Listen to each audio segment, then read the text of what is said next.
So guys, আমি আমার বাইকের সিলেন্সার পাইপ আমি এটা খুলে দিয়েছিলাম, প্রথমে খুলে দিয়েছিলাম, তারপর কিছুদিন এরকম ছিল, তারপর আবার লাগিয়ে দিয়েছিলাম কারণ অনেকজন কমপ্লেন করতো। তারপর আমি আবার খুলে দিয়েছি কারণ এখন আমার কাছে পারমিশন আছে। মেন কথা হচ্ছে এটার খোলার কারণ হচ্ছে যে সাউন্ডটা ভাই অনেক মজা লাগে, অনেক অনেক ভালো। আর তারপরে হচ্ছে আমি যখন এটা খুলি, তখন আমার গাড়ি মাইলেজ ভাই একদমই কম নেই ভাই, সত্যি কথা। কেউ কি বিশ্বাস করবে ভাই? 125 সিসি বাইক 21 মাইলেজ দেয়, সত্যি কথা ভাই, আমি মিথ্যা কথা বলবো না। 21, কেউ হয়তো বিশ্বাস করবে না। এখন কি করবো, এখন সাউন্ডটা শোনাই নাকি? সাউন্ডটা শোনাই দেখি, সাউন্ডটা কীরকম এখন।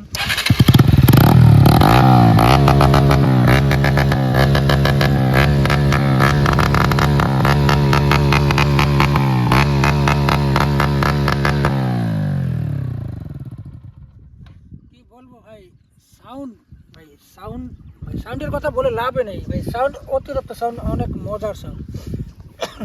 যদি এটা 160 হতো বা 200 হতো তাই ভাই, তখন তো আরও ফাটিয়ে দিত। কারণ এটা তো নর্মাল, একদম নর্মাল সিসি, একদম নর্মাল 125, একদম নর্মাল ভাই। তাকে এরকম ফাটিয়ে দিচ্ছে। আর যদি 160 হয় বা 200 হয় তখন তো আরও ফাটিয়ে দেবে ভাই। তা এখন আমার বাইকের কন্ডিশন একদমই খারাপ। আমি আমার হেডলাইট সেটা খুলে দিয়েছিলাম, তারপর অনেক আমি পড়ে গিয়েছিলাম। আমি আমার বাইক ইচ্ছে করে আমি পাগারে ফেলে দিয়েছিলাম। আমার বাইকের অবস্থা একদমই খারাপ, একদমই কন্ডিশন একদমই খারাপ। তো হয়তো বা আমি ঠিক করব এখন কিছুদিন পর। বর্তমান আমার কাছে টাকা নেই, করছি না। তো ভাই, এই লং ভিডিও আমার চ্যানেলে ফার্স্ট লং ভিডিও এটা। যদি ভিডিওটা ভালো লাগে ভাই, লাইক, কমেন্ট এবং সাবস্ক্রাইবটা করে রেখে দিবে।